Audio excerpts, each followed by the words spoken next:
Okay, so we have defined analyticity. We have looked at some properties of analytic functions. We looked at a few examples. In this lecture, we will look at what are called harmonic functions and how harmonic functions, the idea comes about naturally when we are looking at an analytic function. Yeah, so analytic functions are special, right? So they satisfy Cauchy-Riemann conditions.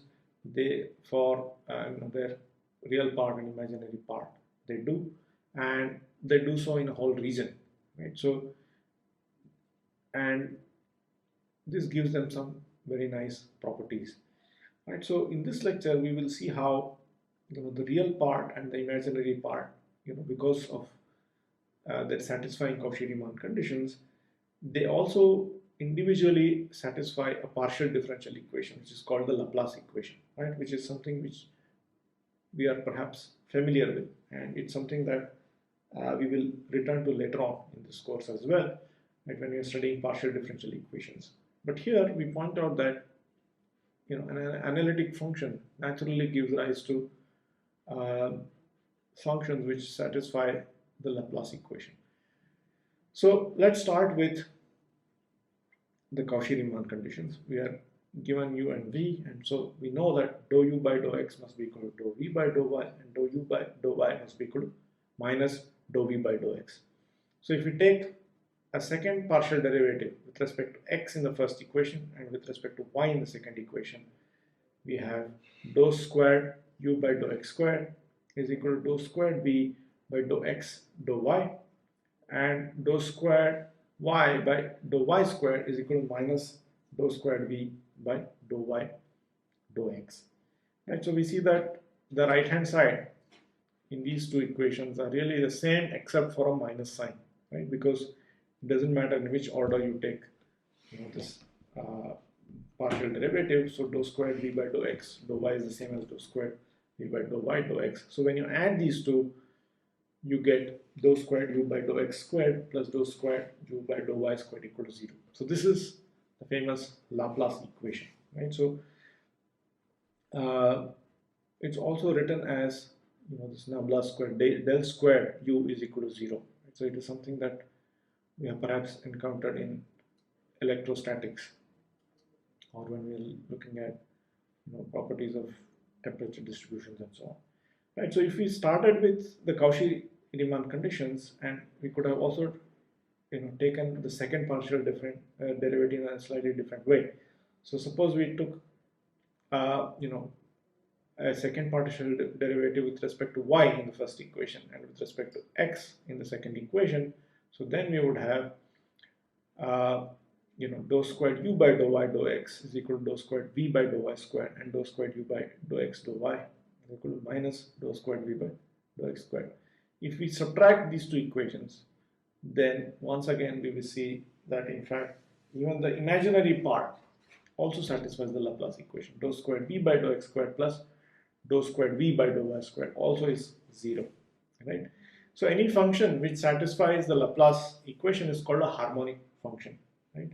So we have the result that an analytic function automatically gives us two harmonic functions. The real part of an analytic function and the imaginary part of an analytic function, both are harmonic functions. But it's not enough for for us to take together any two harmonic functions and then couple them together with an I, and then you cannot have an analytic function. An analytic function is more than just two harmonic functions, right? So an analytic function for sure gives you two functions which are harmonic, but it's a little more than just that, right? So harmonic functions, like we said earlier, is something we have seen in many physical contexts. They have importance, right? One is in electrostatics when we are looking at the potential phi in a charge-free region.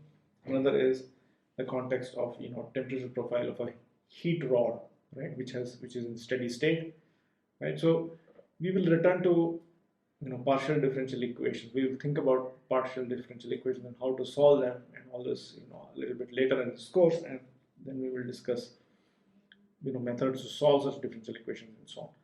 But let's look at Cauchy-Riemann conditions and how harmonic functions come from analytic functions here, right? So there's one more definition which we want to uh, give here, which is that if you have two functions uh, which are harmonic in some region, and in addition to this, their first order partial derivatives satisfy the Cauchy-Riemann conditions throughout that region. So in other words, if you got your u and v from an analytic function, then you say that v of xy is said to be a harmonic conjugate of u of x comma y, right? So yeah, so u and v not only satisfy the Laplace equation individually, but there is also a relationship between the two, which is important if they have to couple together to give you an analytic function. So let's look at a few examples which pertain to this harmonic nature. So suppose we consider our favorite function f of z is equal to z squared. So this corresponds to u of x comma y, which is x squared minus y squared, and v of x comma y is equal to xy. Then we can immediately say that the harmonic conjugate of x squared minus y squared is 2xy, right? Of course, first of all, the statement we can make is that each of these is a harmonic function. Not only are they both individually harmonic in nature, but v is the harmonic conjugate of u, right? So this order is also important. You cannot say that u is the harmonic conjugate of v. So in fact, it's not true, because the function 2xy plus I times x squared minus y squared is not going to be analytic. You can check this by working out the Cauchy-Riemann conditions, right? So the order in which you put these terms is important. So x squared minus y squared is certainly not the harmonic conjugate of 2xy, but the harmonic conjugate of x squared minus y squared is indeed 2xy everywhere, right? So this is an entire function. Let's look at another example. So suppose we are given some function u of x comma y, right? Y cube minus 3x squared y, and we ask if it's possible to find its harmonic conjugate. In other words, if the real part of an analytic function is given to us, can we find a suitable imaginary part such that we can tag them together and make an analytic function? So this may not in general be possible. You may have functions, real functions of two variables for which which cannot just be made the real part of an analytic function, right? So it may be impossible to find a harmonic conjugate for a function, but here it is going to be possible. So let's see the technique for how to find the harmonic conjugate of this function. So what we need is to find a v such that Cauchy-Riemann conditions must hold. So dou v by dou y must be equal to dou u by dou x. But dou u by dou x is something you can work out here. Dou u by dou x is simply minus 6xy. And we also want dou v by dou x to be equal to minus dou u by dou y. And again, minus dou u by dou y we can work out. So it's just minus 3y squared plus 3x squared, right? So we know what dou v by dou y is, which is minus 6xy, and we also know what dou v by dou x is, which must be equal to minus 3y squared plus 3x squared, and this is enough to work out v up to a constant. So integrating the first of these, so immediately we have v of x comma y must be minus 3x squared xy squared plus some arbitrary function of x. So we have this freedom, right? Because dou v by dou y, regardless of what phi is going to be minus 6xy, as we can check by taking the partial derivative with respect to x. Again, that's exactly what we do next. If you take if you're taken a partial derivative with respect to y, phi of x doesn't matter, right? So because dou phi by dou y is definitely 0. As far as y is concerned, phi of x is a constant.